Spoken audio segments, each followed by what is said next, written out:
Hello everybody out there and welcome back to another episode of the Dark Avenger comic book review. Coming at you all a day extra late this week because yesterday, which is Sunday, which is when we record this even though it's late, was WrestleMania.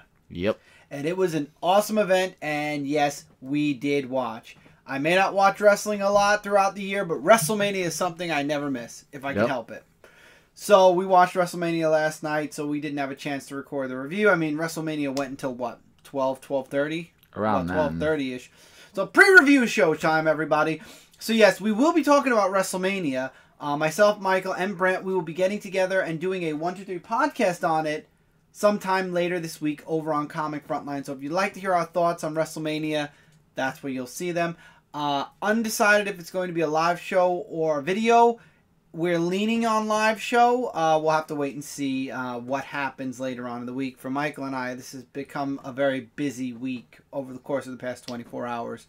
We found a lot of stuff's going to be going on this week, at least for the next 3 days. But anyway, besides that, before this show, we actually did, some math. We looked up.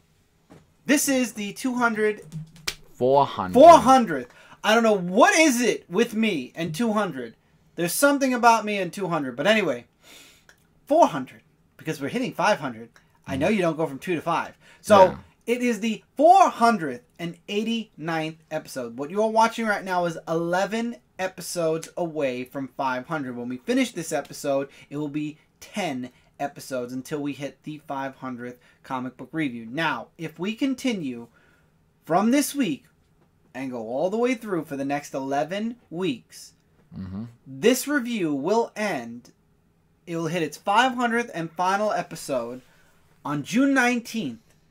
Now, as you all know, we do our reviews a week after the books are released. So technically, we will be doing our review the last week of June right now if we continued forward. Now, we've been planning to do this in July. I guess I did math wrong somewhere. And because of that, we're not hitting July like I thought. I somehow must have mixed something up somewhere with the math, and we already did combine a week previous. But what we're going to do for the 490th episode, which is 10 away from the 500th, is I think we're going to be taking last Wednesday's books, combining them with this Wednesday's books, and instead of doing our review this Sunday, unless by some act of God we read whatever comes out this Wednesday, by Sunday, we will combine both comic weeks into one, which will then push the review to June 26th, which means the 500th review, of June. It will be for the books in the last week of June, but it'll also push the review to the very beginning of July like we planned from the beginning.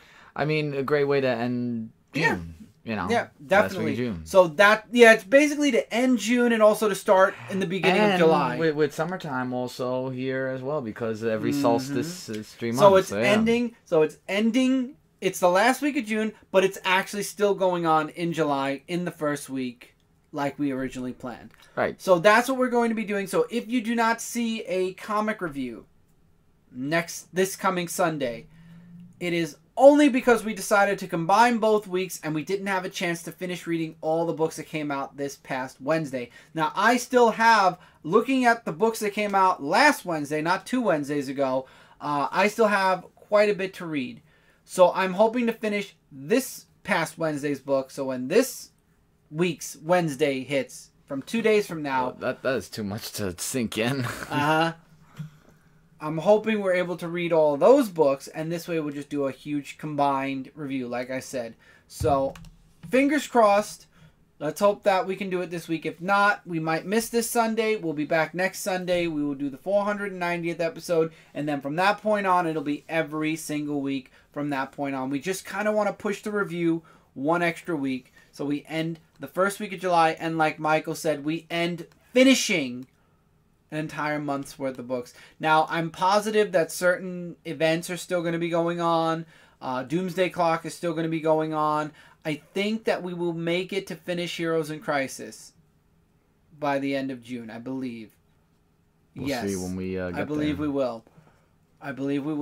I'm pretty sure War of Realms is still going to be going on for Marvel, but I don't know if we're going to be reviewing that yet. And also, since these books are out from 2 Wednesdays ago, we're going to be also doing the method of telling you what we thought about we're doing the short method all the way through for the I'm next just couple of letting them episodes, know probably. pre-show. And especially when we do the combined episode, especially that one, because I'm looking at how many books we have now.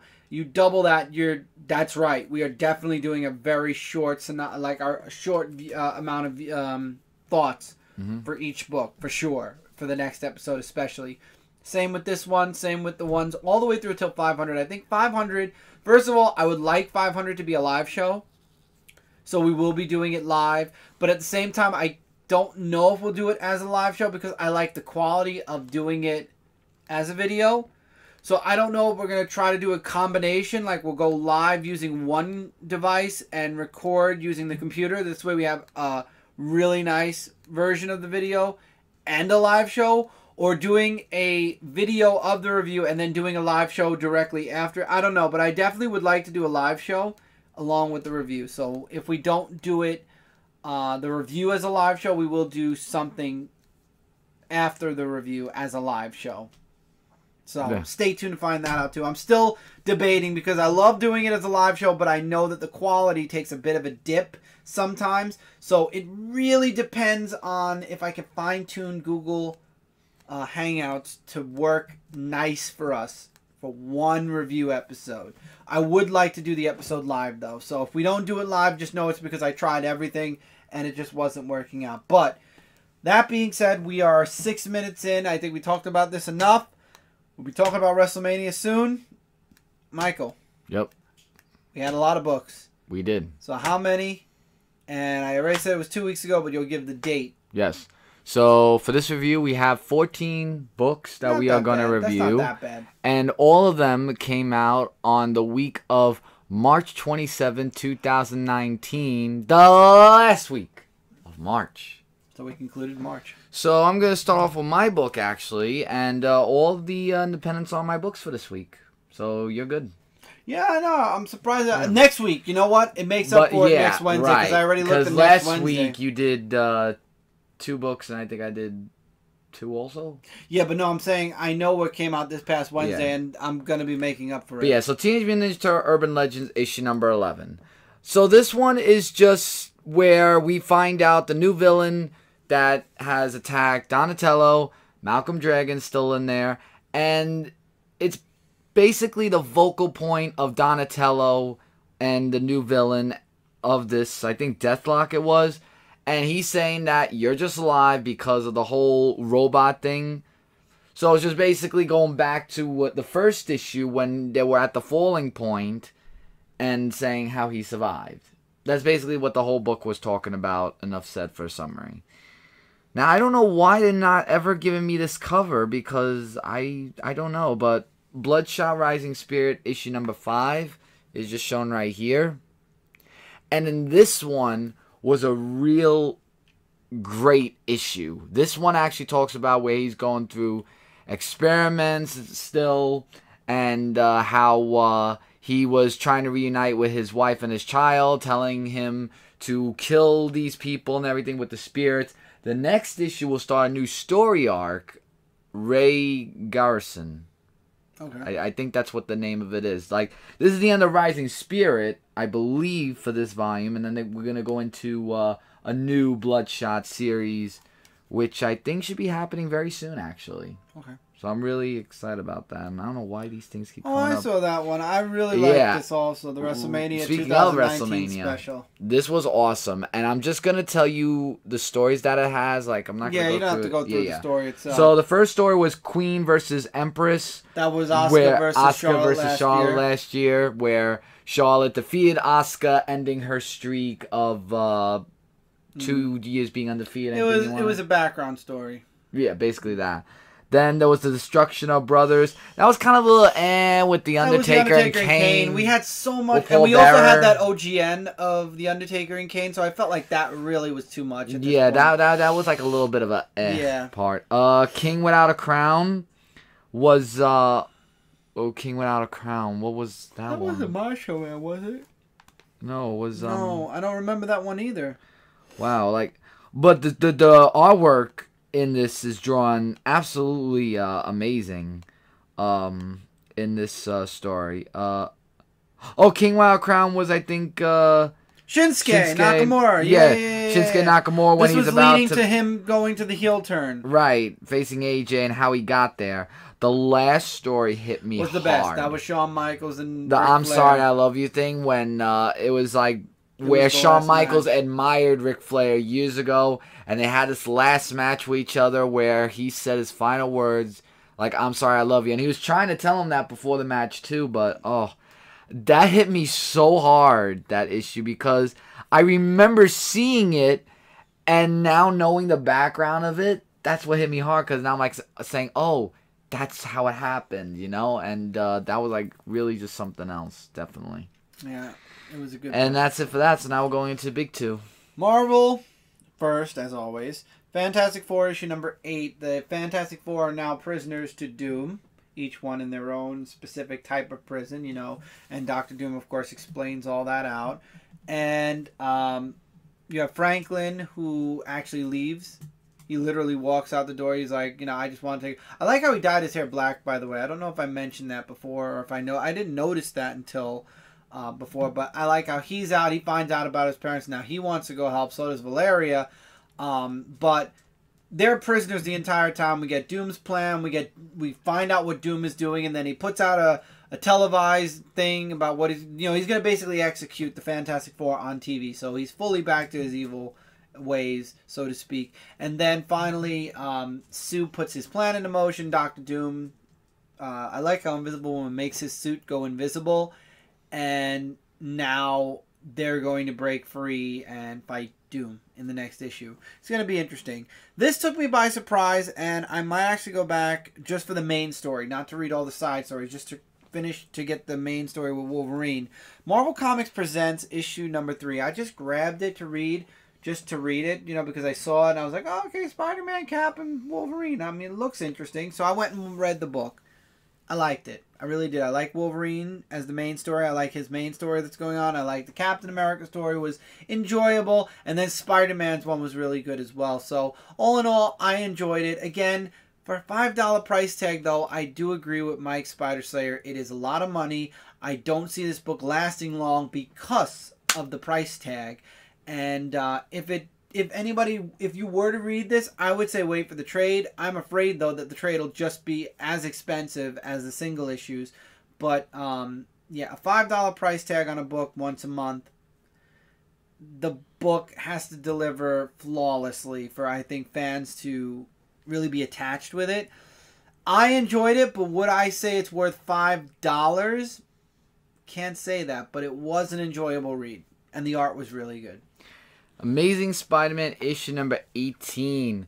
The symbiote Spider-Man comes into play in this issue, and he looks better than ever, the symbiote Spider-Man. But before it gets into that, they're just fighting off against Craven's cronies, so to say, the other Craven's cronies. Yeah, I like how Arcade comes in and he's using those like as a video game to make it like a video game. game. Arcade, right, not Craven. Yeah. No, he's using the Craven bots, yeah. But yeah, that's why I meant. Yeah, I didn't explain that. And he uses them as a video game of going against Spider-Man and all the others that you saw on the cover. But Symbiote Spider-Man, I was really happy to see that because I love seeing Symbiote Spider-Man. He's just like really, really strong, and can't wait to see how the next issue is going to be because I didn't get there yet. Superior Spider-Man issue number 4 deals with the aftermath of him fighting. God, why does that guy's name always leave? He's not important. That's why I've never really read too much about him. But anyway, it's the aftermath of his first fight. And at first, you know, he wants to lounge around. He wants to just relax, let the authorities deal with everything. And Anne-Marie, drags him out of the bed. She's like, dude, you're going to get your ass out there and do what all superheroes do. You're going to help. You're going to pitch in like everybody else does. And he does. And I like how she's kind of his voice of empathy because he doesn't really have much because he's super smart. But at the same time, he still lacks emotion at times. And I love how he's there and he's doing all this and he's saving people. There's this one scene with the little boy that was really It was deep, and I love how because of that again, I think with Superior Spider-Man, the very first volume, Pete played a huge role in his morale. Doc Ock Spidey. Now that Doc Ock is just himself again, I feel like Anne Marie is playing the morale, because you see when he realizes, he's needed, and at first he didn't want to do it. Then he realizes all the good he's doing, and then he actually wants to. She's like, "You can come in now." He's like, "No, I'm gonna stay here and help more." And goes in, and there is redeeming factors to Doc Ock, and this is why I'm talking about this book a bit, and why I feel like there's a very important character not to mess up, because it's so easy for something bad to happen, and then Doc Ock is Doc Ock again. I would like to see this book remain, I'd like to see Doc Ock remain as Superior Spider-Man. We can get a different Doc Ock. Hell, the actual, because this is a clone anyway, the actual Dr. Octopus can come back, like the living body version, the not cloned, actual, one-of-a-kind Doc Ock could come back as the Doc Otto Ock. Octavius. Right. And I'd be completely cool with that as long as the clone stays as Superior Spider-Man. I'd be completely cool with that. So again, I think Superior Spider-Man is a very strong character and a redeeming character for the Doc Ock persona, regardless. Going into DC, and we're starting with the DC Vertigo. Books of Magic, issue number 6, starts the new arc. He's back from the dreaming. His friend is missing. Teacher helps him out trying to find her, and then he also finds out that she killed his other teacher, but his other teacher was part of the cult that tried to kill him in the beginning of the book, and now you don't know who to trust. It's crazy. It's absolutely nuts, but I love it. It's one of my favorite books out of DC Vertigo right now. If you're not reading Books of Magic, the first volume should be out in trade soon. Get that. Get issue 6. It's a really enjoyable book. The art and the story are really good. Going to DC Metal, which I'm guessing at some point, if the Terrifics are all that's left, it'll just go into DC Comics, unless they eventually cancel this. The Terrifics, issue number 14, the grand finale of the Dreadfuls versus the Terrifics. Long story short, the Terrifics win, of course, and we have a new Terrifics team with Miss Terrific joining, and I forget what. Well, you exit out now, but Elastic Man's son also joining the Terrifics. So now the Terrifics are a gigantic team. It's awesome. I can't wait for the next issue. This is an enjoyable read, but again, I would definitely recommend starting from the beginning, because the journey from where they were, how they were stuck together, to now where they're a bigger team. It's not just 4 of them, so it's not like you can compare and contrast to the Fantastic Four anymore. It's just a really great book. I'm really, truly enjoying the Terrifics. I believe this book has legs, and it truly can walk. It just needs the freedom and the oh god, what's the word I'm looking for? The chance to walk. Now we're going to DC Direct, DC Universe. Action Comics number 1009. Amanda Waller and this book. Wait. So Amanda Waller's at the fortress. Jimmy's at the fortress. Jimmy's completely brain dead to the fact that he just woke up in the fortress. I could look over that, honestly. I could look over Jimmy completely being clueless. But Lois literally saying stuff that if I was in Jimmy's shoes then, I would be like, okay, what? What did you just say, Lois? Who's Babe? What? Lois is the one that's dropping the ball. I definitely agree. But Jimmy also is a little bit brain dead as well. I don't like how Bendis is putting his own little spin in the books and expecting readers to just be like, oh yeah, no, Jimmy's completely clueless. Lois is dropping stuff, and it's completely fine because it's a comic book. What the hell? And then Chaz. So to fight Leviathan, apparently Superman using kryptonite at some point has created the persona of Chaz, and that persona works for Spiral. I don't know how I'm going to feel about this whole Leviathan Rising thing.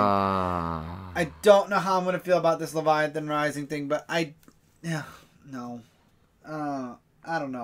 I'm just not enjoying Superman as much as I was before, and I'm just praying that when Leviathan's over and whatever this story that he's telling in Superman is over, Bendis will move on to a different book. And hopefully not take over a whole franchise, just take over one book. Because man, having him writing everything Superman plus Young Justice plus anything else that I truly enjoy, it's just insane when you have one writer that's writing literally 3 books that should be in my top 5 always, because I love Young Justice, I love the 2 Superman books. He's writing it all. They're all by the same writer. I think DC's giving Bendis way too much work. 15 books about. Self-published, DC stuff, event now. 2 events. Too much. Heroes in Crisis issue number 7. I enjoyed it. I know a lot of people didn't. We talked in depth about this on Zone 4. I'm just going to say I really enjoyed the development with Booster and Harley here. The mystery thickens on who did it. We're starting to get like clues. I think by the end of the next issue we'll know who did it, and then the last issue is going to resolve the entirety of Heroes in Crisis. I enjoyed it. SHAZAM issue number 4. SHAZAM. The family is split all throughout the book. I feel like this was filler. And you know, that's another problem DC has right now, is their books are very, very filler. A lot of them. Not just one. A lot. And all of them are spread throughout the 7 realms. Billy finds Mary. Mary is being put to work. Apparently, when the kids who are at the Funlands turn 18, they become slaves in the underbelly of the Funlands to make sure the rides and everything else keeps going for the kids above. And basically, they work until they die. And being Shazam's an adult, he's going to throw him into the works. And Mary can't use the magical word because she is apparently gagged. Also, for some reason, in the Wildlands, Freddy and Darla can't transform as well. Eugene and... oh, God, why did the other one's name leave me? Wow, complete blank for a moment. Anyway, Eugene and the other one are stuck in the Gameverse. And I like the Gameverse story a little bit, but yeah, they're all spread out now. And then Black Adam comes in and says that Billy's messing with something that he shouldn't be messing with. So we'll see how that goes. But now we're going into Dial H for Hero issue number 1 from. I actually just realized it's from Wonder Comics. I should have separated. Yeah, I was about to say, don't you put Wonder Comics with? Yes, Wonder Comics should be separate. I'm sorry about that, but it is an issue number 1. I like this intro. This kid, when he's younger, has a near-death experience, and then ever since that point, after Superman saved him, he becomes an addict to putting himself in danger. Like, he wants to get that rush again, and his parents are gone. He's living with his Uncle Brant. And the mayonnaise truck, we won't talk about. It was disgusting. Oh, God, no. But he ends up finding the Dial H. He gets in trouble. He gets saved by this girl who he meets, and he's like, I know you, and she's always getting in trouble and arrested. So she saves him. He gets the phone. He's able to dial H. And I like how some of the superheroes react to that. And we get our first hero in Dial H. And he's like a really like 70s version superhero. I enjoy it. I'm going to look forward. I'm going to see where this series goes. I'm glad that Brant mentioned it. And I think Brant heard it from Kat. So it all goes back to Kat.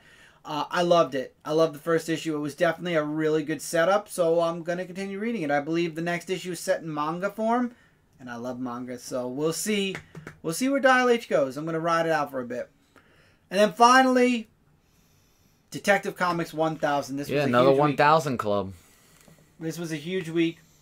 I left it for last. I enjoyed most of the stories in this book. I think there was only one story that didn't really do anything for me. It was like, I think it was not the first story. The first story was good with the detectives, and then you have the family picture. You have... Keep going. I forgot. This was one of the first books I read, and this was 2 weeks ago now, so... It was an enjoyable read. For $10, I think it's worth it, because this is an issue 1000. 1000 only comes around once every X amount of years, depending on what book you're reading. But the art in this book was really good. The stories were really great as well. Just like when it comes to Action 1000, this book delivers. And it sets up, the last story sets up for the Arkham Knight, which is starting in 1001. I'm looking forward to that. We'll see where this goes. after 1,000 now. Enjoyable book, and with that, that is it for this review. 25 minutes on the dot. Thank you all so much for being here. Sorry again for being quick about it. Sorry again if we do take a week off to combine, but understand we're doing this once again to get us to July like we wanted to, and we're only 1 week. It's only 1 week. It's not like we have to combine multiple weeks. It's literally just pushing it 1 week. Follow the social media all over the place. Dark Avenger C86 across the board. Dude of Rock 18 across the board, except on Twitch. I'm Dark Avenger Gaming, and Michael also streams on my Twitch channel, so it's Dark Avenger Gaming on Twitch. Yep. And, yeah, that's about it. So, as always, it's your turn now in the comments. Let us know what you thought about the books that came out this week. Likes, dislikes, agree, disagree, recommendations. We'd love to hear from all of you. And with this ending, the countdown, even if we wait a week, the countdown officially begins now. This was the last one in the 80s. The next time you see us in the next review, it will be 490. Yep. 10 more episodes. 10 more. It's going to be insane. Until the 500th and final episode of the Dark Avenger comic book review. We just went through Zone 4's finale last Friday. In 2 months, or actually I should say about 3, because we just started April, May, June, July. In 3 months, a fourth of a year, we will be seeing the end of the Dark Avenger comic book review. I want to make sure I was right about a fourth of a year. After 10 years. After 10 years. We will be, yeah, we hit 10 years earlier. Well, no, we wouldn't. No, we in August, because you started in August. I did start in August. So we're going to end September, October. So we're going to end a month shy. I'm not pushing the review till August. We're going to end a month shy. Well, the channel started a little bit earlier when I was doing Ghostbusters. So we'll count that in this case. And this channel started in June then, which means we will pass our 10-year mark as far as existing. Right. And, yeah. And then we'll see what the future holds.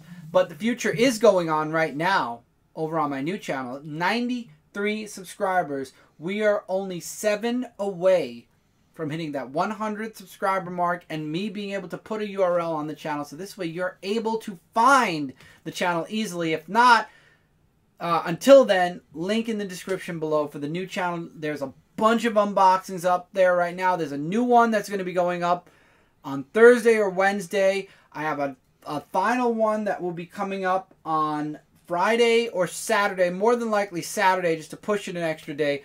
New series starting up. Vlog episode 2 coming at you. I mean, now that I know what we're doing this coming weekend, vlog episode 2 is going to be paused till the weekend because we're going to be doing something this weekend. So I'm going to add that or make that a humongous part, if not the entirety of episode 2 of the vlog. And then I'll have a third one later on with all the other stuff I want to talk about. But stay tuned. There's a lot of stuff going on the new channel. So while you all are waiting for us to come back for 490, check out the new channel. Check out all the stuff. Check out Frontline Live this Tuesday, next Tuesday. And we will see you all soon in the next episode of the Dark Avenger comic book review. Yep. Later, everybody. Later, everyone.